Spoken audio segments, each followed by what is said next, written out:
Captain Yoon Daeho walked through the metal corridors of his ship. The Iron Will was not the biggest ship in space, but it was his home. For 10 years, he had taken jobs that other people were too scared to do. Today felt different. Today, something big was about to happen. The communication room was small and dark. Blue lights blinked on the control panels. Daeho sat down in front of the main screen and pressed a button. 3 tall figures appeared before him. They had blue skin that glowed like moonlight. Their eyes were large and black. These were the Valari, and they were very afraid. "Captain Daeho," said the first alien. She spoke through a machine that turned her words into human language. "I am Ambassador Tyx. We need your help." Daeho had never seen Valari look scared before. They were older than humans by millions of years. They had cities on 1,000 worlds. They thought humans were just children playing with spaceships. If they were asking for help, something was very wrong. "What kind of help?" Daeho asked. The alien's skin changed from blue to dark purple. Even through the translation machine, her voice shook with fear. "There is a monster," she said. "We call it the Shadow Maw. For 300 years it has killed our people. It destroys whole colonies and leaves nothing behind but strange crystals." Lieutenant Han Borum entered the room. She was Daeho's best friend and second in command. She had short black hair and smart eyes that missed nothing. She stood behind Daeho's chair and listened. "Tell me about this monster," Daeho said. The second alien spoke. His skin was darker than the others, with silver patterns that moved like water. "The creature is huge," he said. 12 meters tall. Its skin is black, as space, and nothing can hurt it. Our strongest weapons bounce off like raindrops. It appears from nowhere and disappears the same way. "How many people has it killed?" asked Borum. "Thousands," said the third alien. "Maybe tens of thousands. We have sent our best hunters after it. Most never come back. The few who survive say, the creature gets inside their minds. It shows them visions that drive them mad." Daeho leaned forward. "What kind of visions?" "Memories that are not their own," Tyx replied. "Pictures of worlds they have never seen. Feelings of terrible loneliness and anger. Our doctors say the survivors will never be normal again." "Why come to humans?" Daeho asked. "You have better weapons than us. Better ships. Better everything." The 3 aliens looked at each other. Their skin patterns flickered like candle flames in the wind. "Because you are different," Tyx said slowly. "Humans solve problems in ways we cannot understand. You do things that make no sense to us, but somehow they work. We have tried everything our science can do. Now we must try something that makes no sense." Borum crossed her arms. "What exactly are you asking us to do?" "Kill the Shadow Maw," said the first alien. "End 3 centuries of terror." "And if we succeed?" Daeho asked. 50 million credits, Tyx said. "More money than your ship has ever seen. Also, we will give you 3 star systems to rule as you wish, and we will share our advanced technology with your people." Borum's eyes went wide. 50 million credits was enough money to buy a small fleet of ships. The technology trade alone could make Earth into a major power in the galaxy. "There is more," the silver-patterned alien added. "If you kill the Shadow Maw, other alien races will hear of it. Humans will become known as the species that can do what others cannot. Many more jobs will come your way." Daeho stood up and walked to the small window in the communication room. Outside, stars moved slowly past like tiny diamonds on black cloth. He thought about what the aliens were offering. It could change everything for humanity. "Send me everything you know about this creature," he said. "Every report, every attack, every survivor story." "Does this mean you will take the job?" asked Tyx. "I need to see the information first. Give me 1 day to decide." The aliens nodded and their images faded from the screen. Borum moved to stand next to Daeho at the window. "This sounds like they want us to die for them," she said. "Maybe. But that money could buy Earth a seat at the big table," Daeho replied. "No more being treated like children by every alien we meet." For the next 18 hours, Daeho read everything the Valari sent him. The Shadow Maw had attacked colonies across 12 different star systems. Each attack was similar but not exactly the same. The creature would appear near a settlement and circle it for days. Then it would move in and destroy everything. Dr. Park. Minji joined Daeho in his small office. She was the ship's science officer, a thin woman with quick hands and an even quicker mind. She had been studying the attack reports. "Captain, look at this," she said, pointing to a holographic map. "The attacks are not random. There is a pattern here, but I cannot figure out what it means." The map showed the locations of every shadow maw. Attack over 3 centuries. Red dots marked destroyed colonies. Blue lines showed the creature's path between attacks. "What do you see?" Daeho asked. "The creature does not attack the biggest colonies or the richest ones. It attacks places that are alone, far from help. And look at this." She pointed to detailed reports of the attack sites. "The people are not eaten. Their bodies are found unchanged except for being turned into some kind of crystal." Sergeant Lim Jisoo knocked on the door and entered. He was their weapons expert, a quiet man who knew more about fighting than anyone else on the ship. "Sir, I have been reading the military reports," he said. "This creature learns from every fight. The first hunting parties said their weapons had some effect. The latest parties say their weapons do nothing at all." Daeho rubbed his chin. "A monster that learned, that chose its targets carefully, that left behind crystal formations that looked almost like art. What if this is not just a monster?" he said quietly. "What do you mean?" asked Borum. "What if it is trying to tell us something?" His crew looked at him like he was crazy. Maybe he was. But something about the Shadow Maw's behavior felt wrong. For a simple killing machine, Daeho made his choice. He sent a message to Ambassador Taex accepting the job. But instead of loading his ship with heavy weapons, he began preparing different equipment: sensors for studying alien minds, computers for analyzing strange behaviors, and most importantly, a special helmet that could help human brains connect with alien thoughts. The Iron Will left port 3 days later, heading for the Kepler 442 system where the Shadow Maw was last seen. Daeho's crew thought their captain had lost his mind. Maybe he had. But as they flew toward their destination, Daeho could not shake the feeling that they were not going to hunt a monster. They were going to meet something that had been trying to communicate for 300 years, and no one had been smart enough to listen. The Kepler 442 system was a graveyard of broken dreams. As the Iron Will moved slowly through space, Daeho could see the remains of failed hunting expeditions floating in the darkness. Twisted metal from Valari warships caught the light from the system's dying red sun. Some of the wrecks were so old that space plants had begun growing on them. "Captain, we are picking up the creature's energy signature," said Dr. Park Minji from her station. "It is on the 3rd planet, in the northern crystal caves." Daeho looked at the planet below. It was covered in purple crystals that grew like mountains from its surface. Between the crystals were deep caves that went down for many kilometers. Somewhere in those caves was the most feared creature in the galaxy. "Take us down slowly," Daeho ordered. "Land us 2 kilometers from the cave. Entrance, I do not want to surprise anything." Lieutenant Han Borum checked her equipment one more time. Instead of heavy weapons, she carried sensors and recording devices. The whole crew thought their captain was crazy, but they trusted him with their lives. "Sir, are you sure about this plan?" asked Sergeant Lim Jisoo. He was holding a small tranquilizer gun instead of his usual plasma rifle. "Every other hunting party brought enough firepower to destroy a city.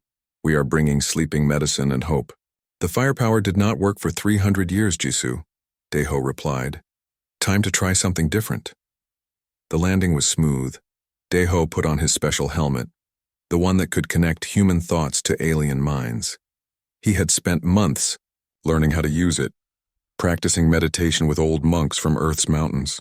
They had taught him how to open his mind without losing control. The team walked across the purple crystal ground toward the cave entrance. Each step made a soft ringing sound as their boots touched the strange mineral. The air was thick and warm, like breathing soup. "Captain, I am getting strange readings," said Dr. Park. "The crystals around us are vibrating. Something knows we are here." They had only walked 50 meters into the cave when it appeared. The Shadow Maw was bigger than anything Daeho had ever seen.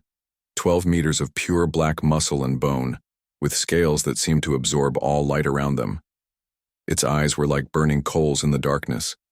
When it moved, the air itself seemed to bend around it. But it was not the creature's size that nearly brought the team to their knees. It was the feeling that crashed into their minds like a giant wave. Loneliness. 300 years of terrible, crushing loneliness. Anger at being misunderstood. Sadness deeper than the space between stars. The psychic assault hit them all at once, and most humans would have run screaming. Borum fell to her knees, holding her head. "Captain, I cannot think. It is too much." Jisoo tried to raise his tranquilizer gun, but his hands were shaking too badly to aim. Dr. Park was recording everything, even though tears were streaming down her face from the overwhelming emotions. But Daiho did something different. Instead of fighting the creature's thoughts, he opened his mind completely. He let the Shadow Maw's emotions wash through him like water through a net. The loneliness, the anger, the sadness. He accepted all of it without trying to push it away. The creature stopped moving. Its massive head tilted to one side like a dog hearing a strange sound. Never before had one of the small creatures responded this way. They always fought the connection or ran away. This one was different. Slowly, carefully, Daiho took a step forward. The Shadow Maw made a sound like wind blowing through empty caves. Its burning eyes focused on the small human walking toward it. The psychic pressure lessened slightly, changing from a crushing wave to a gentle current. "That's it," Daiho whispered. "I am not here to hurt you, I want to understand." Through his helmet, he projected feelings of calm and curiosity. Not words, because words would mean nothing to this creature. Just emotions, peace, interest, friendship. The Shadow Maw circled around them for the next hour, never getting too close but never leaving either. Its mental emanations shifted and changed like music. Sometimes Daiho caught glimpses of images in his mind. A world covered in others like this creature. A burning sun that grew too hot. The slow death of an entire species. "Captain," Dr. Park whispered, "look at what it is doing." The creature was using one massive claw to draw in the crystal dust on the cave floor. Not random scratches, but careful lines and curves. Patterns that looked almost like the star charts humans used for navigation. "It is trying to show us something," Daiho said. As the hours passed, the creature's behavior became less aggressive and more curious. It would approach until it was only a few meters away, then back off when any of the humans showed fear. It seemed particularly interested in Dr. Park's recording equipment, tilting its head at the blinking lights and soft humming sounds. "Sir, this is not hunting behavior," said Jisoo, who had finally stopped shaking. "This is how my daughter acts when she meets new people. Curious but careful." Daiho spent the rest of the day sitting on the cave floor, projecting calm thoughts through his helmet. The Shadow Maw eventually settled down nearby, close enough that he could feel the heat from its massive body. Its psychic emanations gradually became less chaotic and more structured. Images began flowing between them. The creature showed him memories of its home world before the disaster, cities built from living crystal, others of its kind working together to grow gardens that covered continents. They had been builders, creators, not destroyers. When the team finally returned to their ship as the planet's sun was setting, they carried with them the first peaceful contact with the Shadow Maw in 300 years. "What do we tell the Valari?" asked Borum as they walked back across the crystal fields. "Nothing yet," Daiho replied. "We need to understand more first. That creature is not a monster. It is the last survivor of something beautiful that was lost." Back in the caves, the Shadow Maw watched the small creatures leave. For the first time in centuries, the crushing loneliness felt a little less heavy. One of the small ones had touched its mind without fear or hatred. Maybe after all these years of trying to communicate through clumsy destruction, someone was finally ready to listen. The creature began drawing new patterns in the crystal dust. Not star charts this time, but something that looked almost like hope.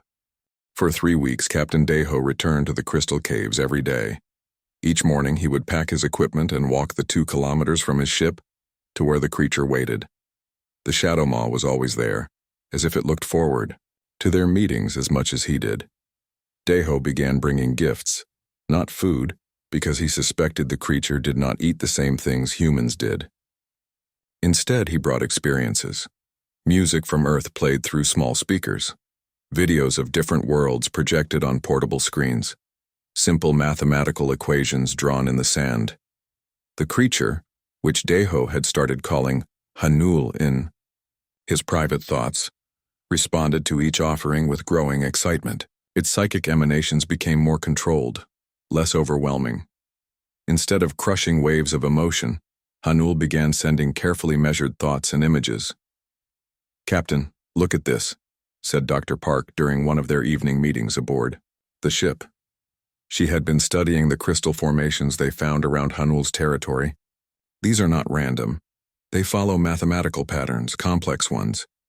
She showed him a holographic display of the crystal structures. Each one was different, but they all shared similar proportions and angles. "It is like music written in stone," she continued, "or poetry. The creature is not just intelligent, it is artistic." Sergeant Lim had made his own breakthrough. After days of careful observation, he had learned to touch the edge of Hanul's consciousness without being overwhelmed. "Sir, the images it shows me are incredible," he reported. "I see a world covered in crystal cities, beings like Hanul working together to grow forests that reached into space. They were not predators. They were gardeners." The most important discovery came in the 4th week. While exploring deeper into the cave system, Deho found what Hanul had been protecting all these years. Hidden in the deepest chamber was a collection of crystal formations unlike anything they had seen before. These crystals hummed with their own inner light and seemed to pulse with stored memories. When Deho approached the memory crystals with Hanul's permission, his helmet immediately filled with visions. He saw the history of an entire species. The crystal builders had lived for millions of years, spreading across the galaxy to create gardens of impossible beauty. They had turned dead worlds into paradises and helped young species learn to reach for the stars. Then came the disaster. Their home sun began to die, expanding into a red giant that cooked their worlds. One by one, the crystal cities melted. The gardener builders tried to escape, but they were creatures of living stone and crystal. They could not survive long away from their mineral-rich homeworlds. Hanul was the last. It had watched its entire species die while trapped on a distant world, unable to return home or find others of its kind. The attacks on colonies had never been attacks at all. They had been desperate attempts to communicate, to share the stored memories of its people before they were lost forever. The crystallized bodies the Valari found were not victims, Dr. Park realized after studying the memory crystals. Hanul was trying to preserve them, to keep their experiences safe like it did with its own people's memories. But the preservation process was too foreign, too overwhelming for most species. The colonists died not from violence but from the shock of having their minds connected to something vast and alien. Hanul had been trying to save people and accidentally killing them instead. "It has been alone for 300 years, Dehoy said quietly, trying to find someone who could understand what it was attempting to do. The breakthrough in communication came when Deho realized that Hanul did not think in words or even in pictures the way humans did. It thought in feelings, in mathematical relationships, in the harmony between different types of crystal resonance. Once he learned to translate human concepts into these crystal song thoughts, real conversation became possible. Hanul told him about the loneliness of being the last of its kind, about the weight of carrying millions of years of history with no one to share it with, about the desperate hope that somewhere in the galaxy it might find others who could understand the beauty its people had created. In return, Deho shared human experiences, the warmth of friendship, the satisfaction of solving difficult problems, the way humans never gave up, even when everything seemed hopeless. He told Hanul about Earth's oceans and forests, about human cities built not from crystal but from metal and stone and dreams. "Your people are young. Hanul communicated, its thoughts now clear and precise in Deho's mind. But you have something mine lost. You adapt. You change. You find new ways to solve old problems. Your people created beauty across the galaxy, Daiho replied. That is not lost. The memory crystals preserve it all, and now you can teach others what they accomplished. For the first time in 3 centuries, Hanul felt something besides loneliness. Hope began to grow in the space where endless sadness had lived. This small creature and its companions understood. They did not fear the crystal song or run from the stored memories. They listened. Dr. Park made another important discovery during the 5th week. The crystal formations around Hanul's territory were not just art or memory storage. They were working to heal the damaged planet. The strange minerals were slowly repairing the atmosphere and purifying the soil. Everywhere Hanul had been, dead worlds were beginning to show signs of life. Captain, the Shadow Maw is not a destroyer, she said excitedly. It is exactly what Hanul told us. A gardener. It has been trying to heal every world it visited, but no one stayed long enough to see the results. The evidence was clear in the geological surveys. Planets that had been attacked by Hanul decades earlier were now showing increased plant growth and cleaner water systems. The creature had been working to undo the damage caused by strip mining and industrial pollution. The Volari colonies were built on dead worlds that their mining operations had poisoned, Dr. Park continued. Hanul was trying to fix what they had broken. The colonists died because they could not handle the psychic contact, but the planet healing continued after they were gone. Deho sat in the crystal chamber, surrounded by the stored memories of an entire civilization. Hanul rested nearby, its massive form now familiar and comforting rather than terrifying. Through their mental link, he could feel the creature's growing contentment. We need to tell the galaxy the truth about what you are, Deho said, about what your people accomplished, about what you are still trying to do. Hanul's response was filled with gentle humor, an emotion that translated surprisingly well between species. First, small friend, you must survive telling the Volari that their great enemy is actually trying to help them. That may be more dangerous than anything my people ever faced. Deho laughed, the sound echoing off the crystal walls. Hanul was right, convincing a proud warrior species that they had been completely wrong about their greatest enemy would not be easy. But it was a problem humans were good at solving.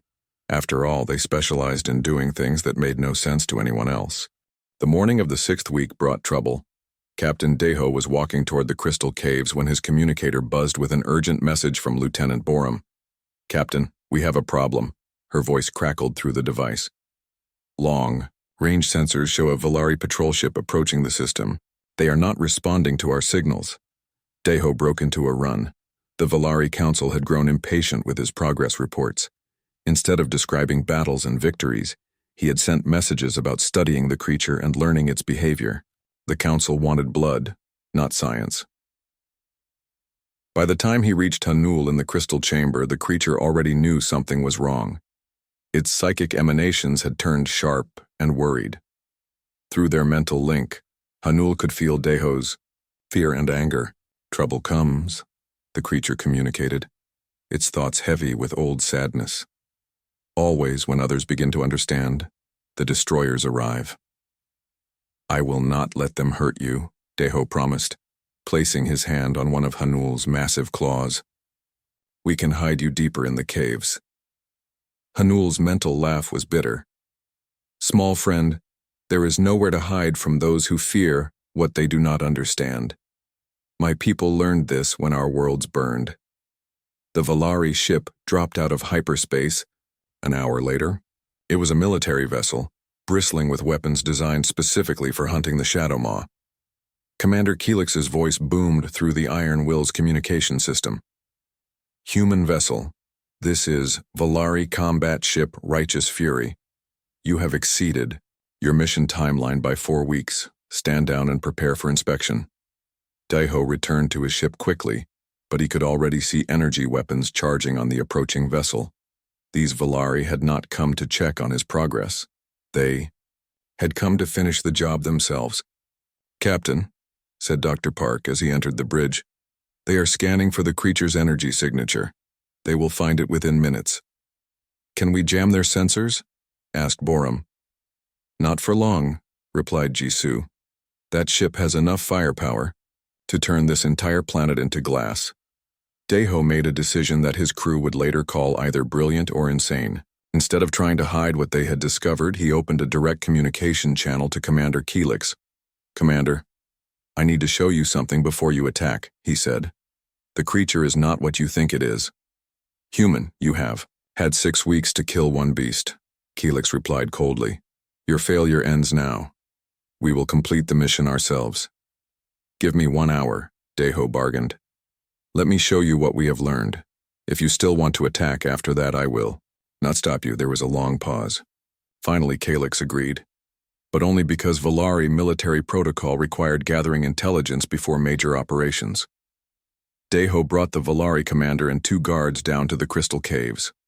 All 3 aliens wore full armor and carried heavy weapons.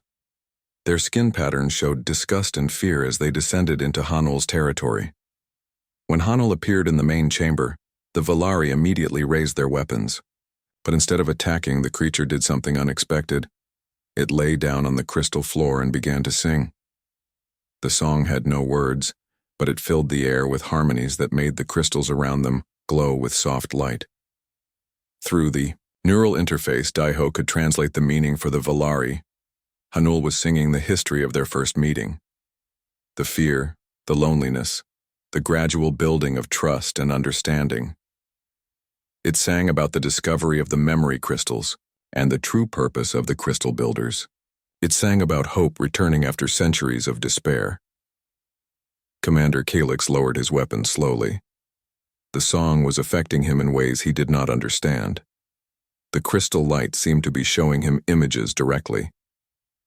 He saw the garden worlds that Hanul's people had created. He saw the great dying when their sons failed. He saw 300 years of desperate attempts to communicate with species that only wanted to kill. This is impossible, Keelix whispered. The creature is a mindless destroyer. Our reports clearly show... Your reports show misunderstanding, Daeho interrupted gently. Every attack was an attempt at contact. Every crystal formation was an attempt to heal damaged worlds. Hanul has been trying to help the galaxy, not hurt it. Dr. Park stepped forward with her research data. Commander, look at these readings from worlds the Shadow Maw visited decades ago. The atmospheric improvements, the soil regeneration, the return of plant life. This creature is a healer, not a killer. But Keelix was a military officer, trained for war, not diplomacy. The idea that his people had been wrong for 3 centuries was too large to accept easily. Even if this is true, he said finally, my orders are clear. The creature must be destroyed. Too many have died. That was when Hanul did something that changed everything. The creature opened its memory crystals to Commander Keelix directly, sharing not just images, but actual experiences. For 30 seconds, the Valari officer experienced what it felt like to be the last of his kind, to carry the memories of an entire civilization, to watch species after species flee in terror from his attempts at friendship. Keelix fell to his knees, overwhelmed by the psychic contact. When he stood up again, his skin patterns had changed to colors Daeho had never seen before, colors that looked like shame and wonder mixed together. How many others are there? Keelix asked quietly. We think maybe a dozen across the galaxy, Dr. Park replied. All of them probably as lonely and misunderstood as Hanul. All of them trying to help worlds that would rather see them dead, added Jisoo. Commander Keelix made a choice that would end his military career but save his conscience. Instead of attacking Hanul, he ordered his ship to withdraw, but not before sending a message to the Valari Council that would change everything. Council, this is Commander Keelix, he transmitted. The human team has succeeded, but not in the way we expected. They have not killed our enemy. They have proven that we never had an enemy at all, only a misunderstood friend who has been trying to help us for 3 centuries. The response from the Council was immediate and angry. Keelix was ordered to complete the mission or face court-martial. But the commander had experienced Hanul's memories directly. He knew the truth now, and truth could not be unfelt. Instead of following orders, Calix helped Deho prepare for what they both knew was coming. The council would send a full battle fleet to finish what they saw as a failed mission. But now Hanul would not face that fleet alone. "Why do you risk everything for me?" Hanul asked Deho through their mental link as they prepared for the coming battle. "Because that is what friends do," Deho replied simply. "They stand together when the world tries to tear them apart." For the first time in its long life, Hanul understood what the word friend truly meant. It was not just about sharing thoughts or experiences. It was about choosing to care for someone even when it was dangerous to do so. The bond between human and crystal builder deepened that day into something that would reshape the galaxy. Two species that should have been impossibly different had found common ground in their refusal to give up on each other. The stars themselves seemed to hold their breath, waiting to see what would happen when friendship faced fear in the darkness of space. 3 days after Commander Calix's message to the Valari Council, the sky above Kepler 442 filled with warships. The entire Third Fleet had arrived, 30 vessels armed with weapons designed specifically to kill Shadow Maws. Admiral Vex, the most decorated warrior in Valari history, commanded the fleet personally. Captain Deho stood on the bridge of the Iron Will, watching the massive ships take positions around the planet. Each one carried enough firepower to crack the world in half. Beside him, Lieutenant Borum checked their own weapon systems, though everyone knew their small ship could not fight 30 warships. "Captain, we are receiving a transmission," reported Dr. Park from the communications station. Admiral Vex appeared on the main screen. His skin was darker than other Valari, marked with the ritual scars of 100 battles. His eyes burned with the fury of a species that had been terrorized for 3 centuries. "Human vessel, you are ordered to withdraw immediately," he commanded. "Your mission has failed. We will complete it properly." "Admiral, please listen to what we have discovered," Deho replied. "The creature is not your enemy. It has been trying to help your people." "Commander Calix has been removed from duty for his failure to follow orders," Vex said coldly. "His reports of cooperation with the monster have been classified as combat stress delusions. You have 1 hour to leave this system before we begin bombardment." The transmission ended. Deho looked out at the fleet surrounding them and made a decision that would either save 2 civilizations or get everyone killed. "Borum, open a channel to all ships in the fleet," he ordered. "Sir, are you sure about this?" she asked. "Sometimes the only way forward is through," Deho replied, "and Hanul deserves to have its story heard." When the channel opened, Deho began broadcasting on all frequencies. But he was not alone. Hanul had risen from the crystal caves and now floated in space beside the Iron Will, its massive form clearly visible to every ship in the fleet. "Valari ships, my name is Captain Yun Deho," he began. "For 6 weeks my team has worked to understand the creature you call the Shadow Maw. What we found will change how you see your place in the galaxy." The response was immediate. Energy weapons began charging across the fleet.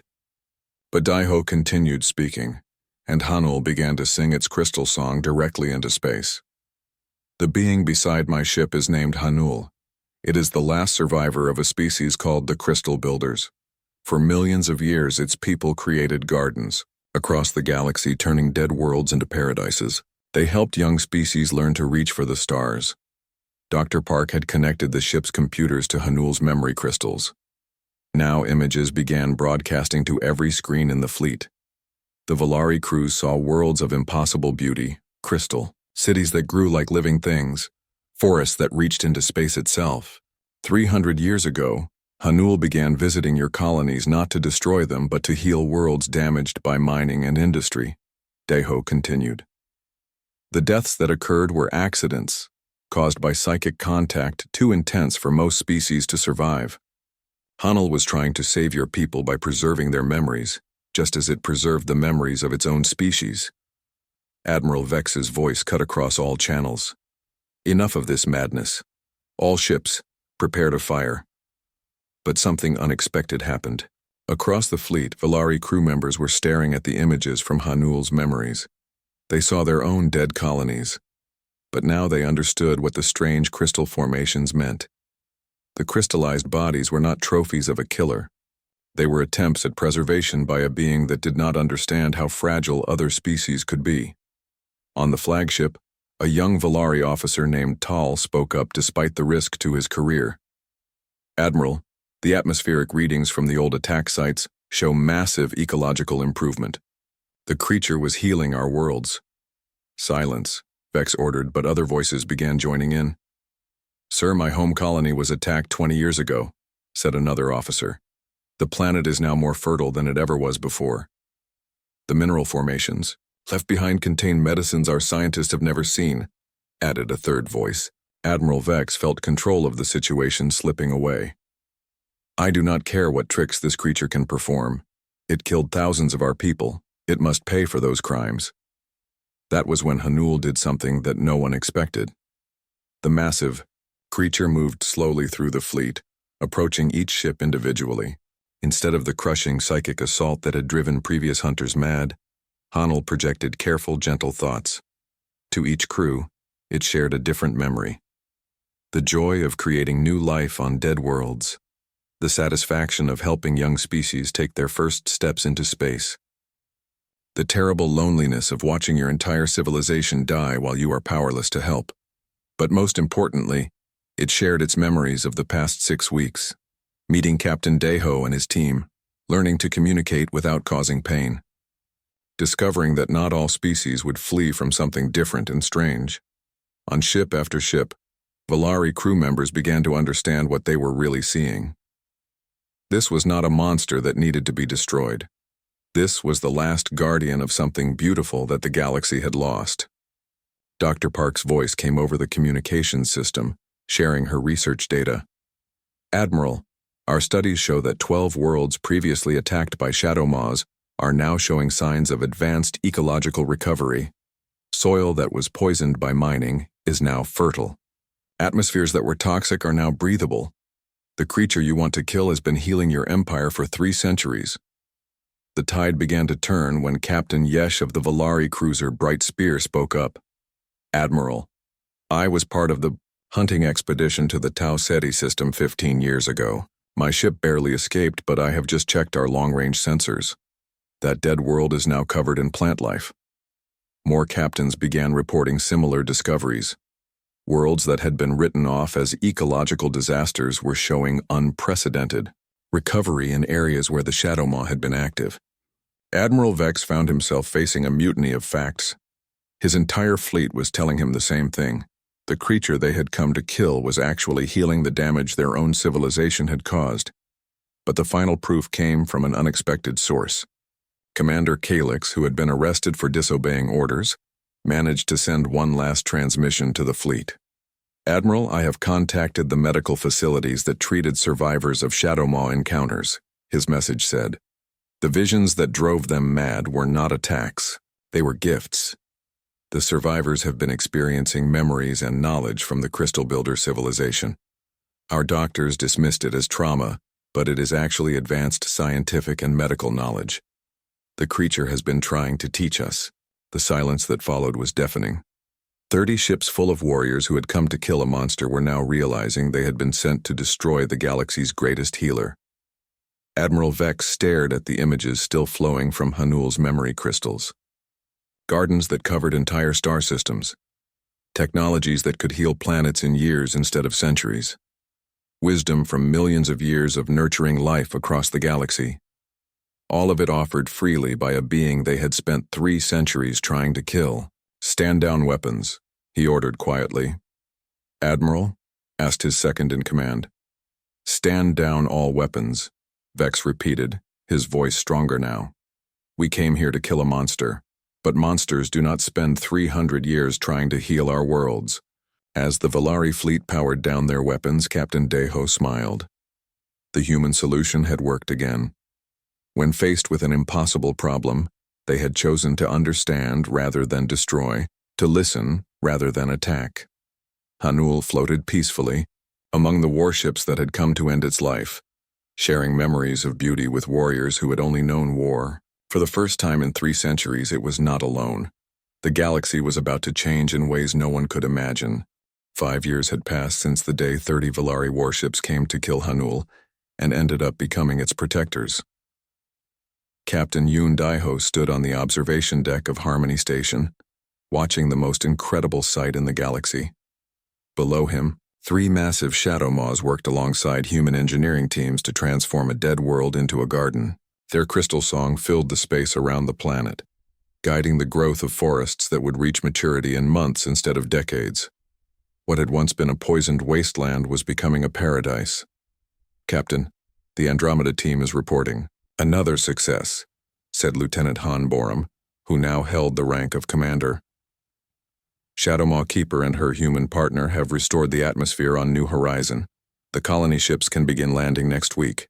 Daiho nodded, still amazed by how quickly the galaxy had embraced what humans now called the Partnership Program. Once the truth about the Shadowmaws became known, other species had lined up to request healing for their damaged worlds.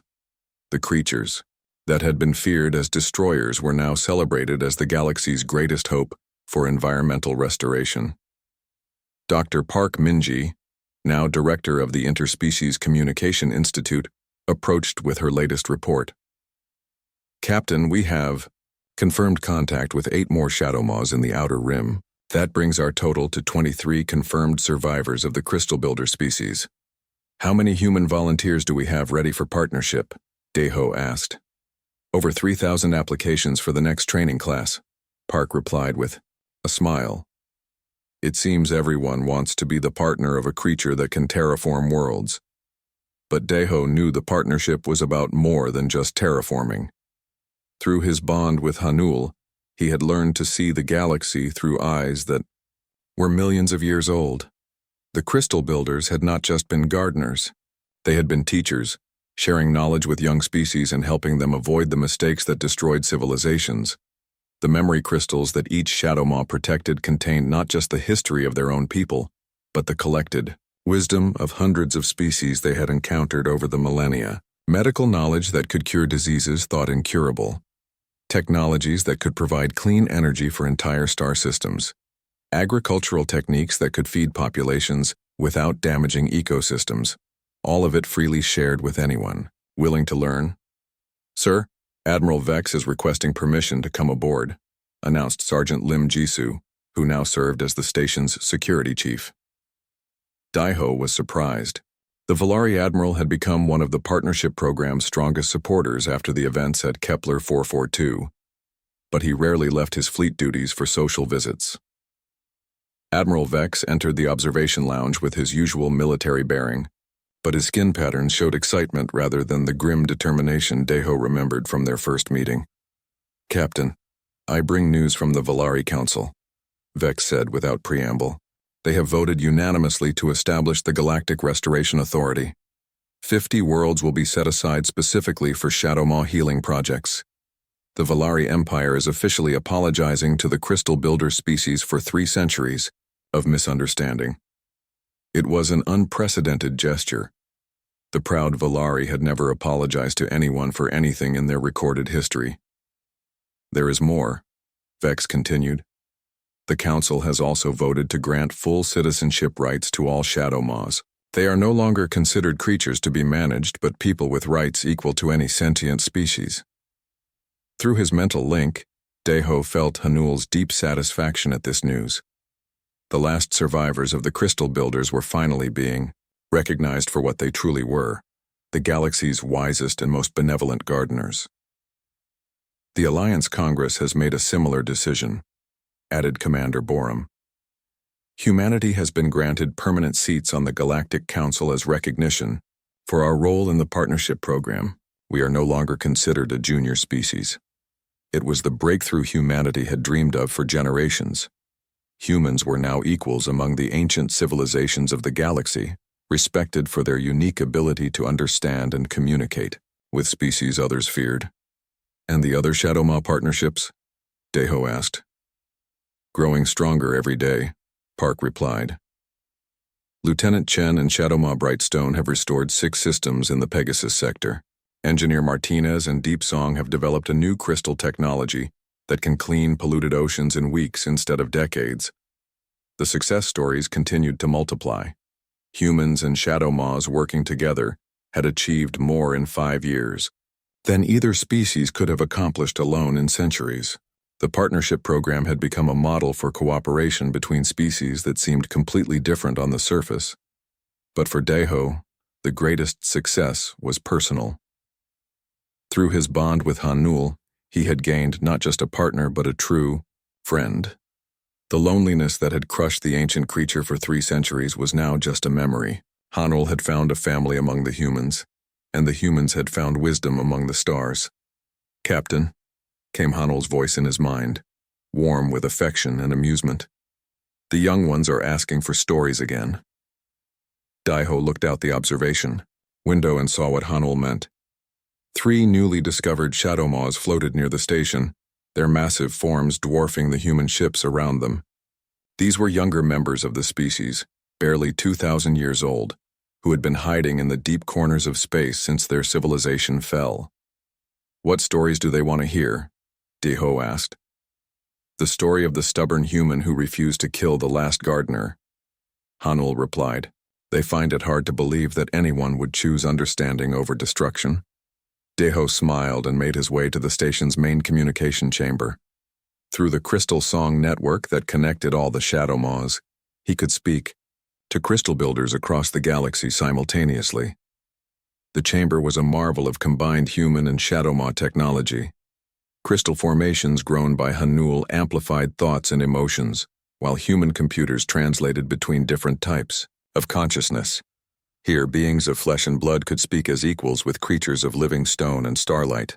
"Young ones," Deho began, his words carried by crystal song to listening shadow maws throughout known space. "The story you ask for is not about one stubborn human. It is about what happens when different species choose to trust each other instead of fearing what they do not understand." Through the network, he felt the attention of 23 ancient minds focusing on his words. These were beings who had lived longer than human civilization had existed, yet they listened to him with the eagerness of children hearing their favorite tale. "5 years ago, my species was hired to kill your friend Hanul," Deho continued. "The Valari offered us wealth and status if we could do what their greatest warriors had failed to accomplish. But when we met Hanul, we saw something our employers had missed. We saw someone who was trying to help, not hurt." He shared his memories through the crystal network.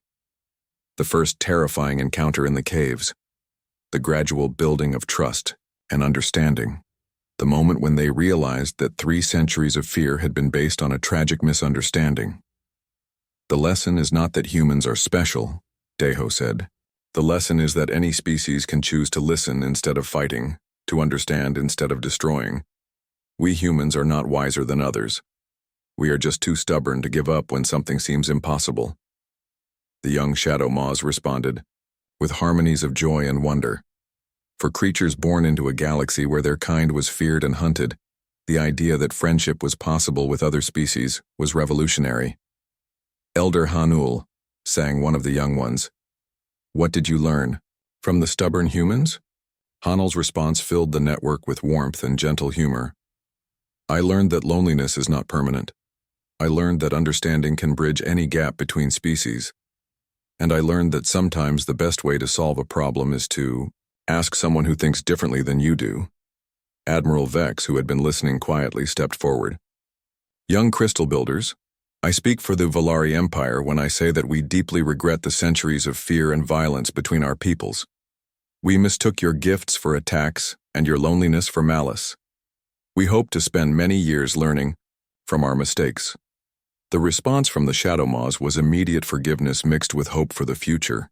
These were beings who had spent millions of years nurturing life across the galaxy. Holding grudges was not in their nature. As the formal communications ended and the various shadow maws returned to their work, Deho found himself alone with Hanul in the crystal chamber. The ancient creature had taken on a smaller form to fit inside the station, but its presence still filled the room with quiet power. "Do you ever regret accepting the Valari contract?" Hanul asked. Daiho considered the question seriously. His life had become more complicated since forming the partnership.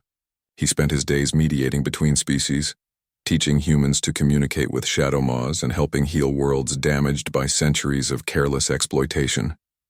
It was harder work than simple mercenary contracts. Never, he said finally. The Filari hired me to kill their most feared enemy. Instead, I found my best friend and helped change the galaxy for the better. I think that's a pretty good trade. Hanul's mental laughter was like crystal bells ringing in.